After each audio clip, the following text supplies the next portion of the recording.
өнөөдөр энэ тайлбар би биш бигээр Монгол Улсын соёлын яамны төрийн өдөртийн газрын дарга их амгалан гэж хүнээс шагналыг гардуулж өгөөсөн амжаагүй тэгээд одоо бичлэлд болоод би ирсэн байгаа шүү ингээд иргэдийн өмнөөс таавал баярлалаа таавал иргэдийн баярлалаа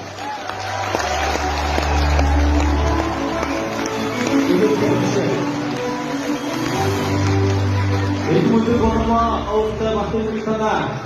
соёлын салбарын хөгжүүлэлт үйлсэд оролцсон бүлгийн төлөвлөж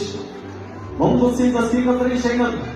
соёлын дэвнэ ажилтан хүнд тэмдэглэл шагнал